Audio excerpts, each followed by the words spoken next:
મહેસાણા જિલ્લા ભાજપ બક્ષીપંચ મોરચા દ્વારા આજે એક વિશેષ સન્માન સમારોહનું આયોજન કરવામાં આવ્યું. કાર્યક્રમમાં પ્રદેશ સત્વરે મહત્વની જવાબદારી સંભાળતા આગેવાનોનું ઉષ્માભેર સ્વાગત કરવામાં આવ્યું. કમલમ કાર્યાલય મહેસાણામાં આજરોજ તારીખ 28/1/2026 બુધવારે 2:30 કલાકે કાર્યક્રમનું આયોજન કરવામાં આવ્યું, જેમાં સન્માનિત મહાનુભાવો માનસી પરમાર, પ્રદેશ બક્ષીપંચ મોરચાના યુવા તેમજ વરિષ્ઠ પ્રમુખ નટુજી ઠાકોર, સન્માનીય પ્રદેશ ઉપાધ્યક્ષનું ખાસ સન્માન કરવામાં આવ્યું. સમારોહમાં મહેસાણા જિલ્લાના ભાજપ અગ્રણીઓ અને કાર્યકરો મોટી સંખ્યામાં હાજર રહ્યા હતા. કાર્યક્રમની ગરિમા વધારવા માટે મહાનુભાવોને ખાસ હાજરી આપી. જિલ્લા ભાજપ તમામ પદાધિકારીઓ, આગેવાનો, સહકાર ક્ષેત્રના અગ્રણીઓ, પૂર્વ સાંસદો, ધારાસભ્યો, બક્ષીપંચ સમાજના ચૂંટાયેલા જૂના અને નવા પ્રતિનિધિઓ, વિવિધ મંડળના હોદ્દેદારો ઉપસ્થિત તમામ મહાનુભાવો અને સન્માનિત મહેમાનોને પુષ્પગુચ્છ અને સ્મૃતિચિહ્ન આપી શુભેચ્છા પાઠવી હતી. આયોજક શ્યામભાઈ દેસાઈ, જિલ્લા બક્ષીપંચ મોરચા કાંતિભાઈ પ્રજાપતિ, થાનસી ઠાકોર. કોનું સન્માન કરવાનું છે કારણ? આજે પ્રદેશ ભાજપ ગુજરાત તરફથી નવા નિયુક્ત થયેલા બક્ષીપંચ મોરચાના માન્ય પ્રમુખ શ્રી માનસીભાઈ, પ્રદેશ ભાજપના ઉપપ્રમુખ નિયુક્ત થયેલા માનનીય શ્રી નટુજીભાઈ, પ્રદેશ મંત્રી તરીકે નિયુક્ત થયેલા માન્ય શ્રી સીતાબેન અને મહેસાણા જિલ્લાના આમંત્રિતમાં અને કારોબારીમાં 7 સભ્યો નિયુક્ત થયા છે. એ બધાને અમે આજે આમંત્રણ આપ્યું છે અને મહેસાણા જિલ્લાના બક્ષી સમાજના પ્રતિનિધિત્વ તરીકે બક્ષી મોરચો એમનું સન્માન કરવાનું છે. ખાસ કરીને કોનું આ કાર્યક્રમમાં સન્માન કરવામાં આવવાનું? આ મેં જે નામ આપ્યા એ બધા જ નેતાઓને અમે આમંત્રણ આપ્યું છે.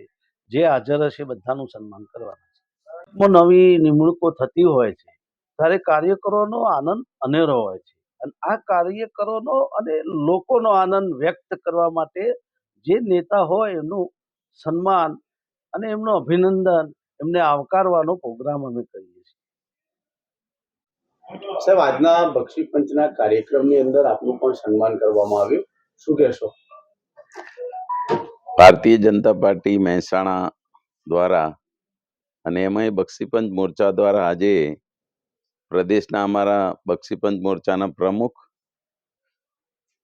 અને સાથે સાથે મારું પણ આજે આ લોકોએ જિલ્લાના બક્ષીપંચ મોરચા દ્વારા સ્વાગતનો કાર્યક્રમ રાખ્યો હતો. આજે ઘણી મોટી સંખ્યામાં બક્ષીપંચ સમાજના આગેવાનો અને કાર્યકર્તાઓ દ્વારા સ્વાગત કરવામાં આવ્યું છે. પાર્ટીની અંદર સૌથી મોટો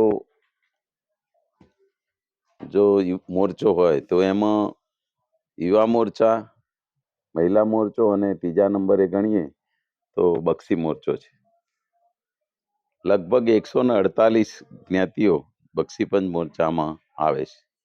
એટલે બહુ મોટી કામગીરી છે લોકોની વચ્ચે જવાની, ગ્રાસરૂટ ઉપર જઈ અને લોકોનું કામ કરવું, લોકોને સરકારની જે યોજનાઓ છે એનો લાભ મળવો, પાર્ટીનો વધુને વધુ વ્યાપ થાય એના માટે સતત ચરેવેતીના માધ્યમથી અમે કામ કરી રહ્યા છીએ.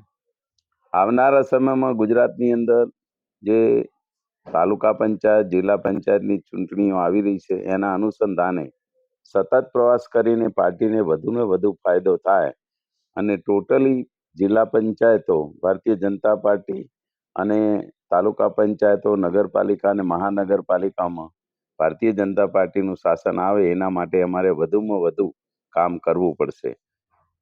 એટલે બક્ષીપંચ મોરચાની જ્યારે વાત કરવામાં આવે તો રૂરલ એરિયામાં સૌથી વધુ રહેણાંક વિસ્તાર ધરાવતો હોય તો બક્ષીપંચ મોરચો ધરાવે છે. અને બક્ષીપંચ મોરચામાં લોકો, સામાન્ય ઘરના લોકો જે હોય એ લગભગ હોય છે. તો એના અનુસંધાને પાર્ટીએ વિશેષ એક કાર્યક્રમ બનાવી અને બક્ષીપંચ મોરચાનો વધુને વધુ વ્યાપ ભારતીય જનતા પાર્ટીના સમર્થનમાં ખુલીને આવે એવા પ્રયત્નો અમારા રહેશે. નટુજી, તમે અગાઉ પણ રાજ્યસભાના સાંસદ રહી ચૂક્યા છો અને ઘણા લાંબા સમય બાદ તમને સંગઠનમાં વિશિષ્ટ હોદ્દો આપવામાં આવ્યો છે. શું કહેશો, પહેલાના સંગઠનમાં અત્યારે સંગઠનમાં કેવી રીતે રાજકારણ કેવી તાસી? પહેલા પણ સંગઠનમાં કામ કરી છે. મેં પ્રદેશ ઉપાધ્યક્ષ તરીકે અમદાવાદ જિલ્લાની પ્રભારી તરીકેની જવાબદારી નિભાવી છે.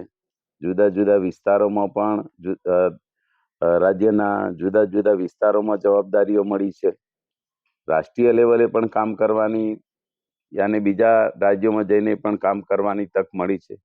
સવિશેષ કરીને પહેલા જે કાર્યક્રમ ધારાસભ્ય જિજ્ઞેશ મેવાણી અને પાટણના કોંગ્રેસના ધારાસભ્ય કિરીટ પટેલ વચ્ચે અત્યારે શાબ્દિક જંગ જામ્યું છે. ઉડાડવાની વાતો થઈ છે, સરકારને નમાવાની વાતો થઈ છે.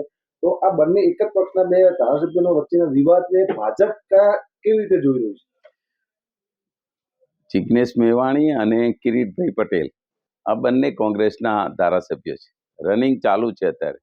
એક પાટણના ધારાસભ્ય છે ને બીજા વડગામના ધારાસભ્ય. આ એમનો આંતરિક મામલો છે. એ બેના અને અમે કોંગ્રેસની અંદર અમે જે એકબીજાની ખેંચતાણ ચાલતી જ હોય. તમને બધાને ખબર જ છે કે કોંગ્રેસની અંદર એકબીજાના ટોંટિયા ખેંચની રમતો ચાલતી જ હોય છે. ત્યાં કોઈ પણ પાર્ટીના આગેવાનોમાં એક તો જે આપણે પ્રોટોકોલ મુજબ જાળવાતા હોય, એકબીજાની મર્યાદા જાળવતા, એ મર્યાદા નથી. ભારતીય જનતા પાર્ટી એ મર્યાદાને વરેલી પાર્ટી છે, પ્રોટોકોલને વરેલી પાર્ટી છે, એટલે એમાં વિખવાદ હોતા નથી. કોંગ્રેસમાં તો આ વિખવાદ વર્ષોથી ચાલે છે અને બીજા આખી પાર્ટીમાં વિખવાદ ચાલે, ઉપલા લેવલથી ઠેઠ નીચે સ્તર સુધી એની અંદર વિખવાદ ચાલુ રહેશે. એટલે એમાં મારે કઈ ટિપ્પણી ના કરાય. એ બેના અલગ અલગ વસ્તુઓ છે. જિલ્લા પંચાયત, તાલુકા પંચાયત, વિધાનસભા, લોકસભામાં કેટલી અસર થશે? અસર તો જ સ્વાભાવિક વસ્તુ છે. એટલે મારો તો એક જ વિષય છે કે એ લોકોનો પ્રશ્ન પર્સનલ છે, પાર્ટીનો પ્રશ્ન. એમાં મારે કંઈ કહેવાય નહીં. મારાથી કંઈ એમાં એના સવાલોનો જવાબે ના લાય કે મારે કંઈ કહેવાય નહીં.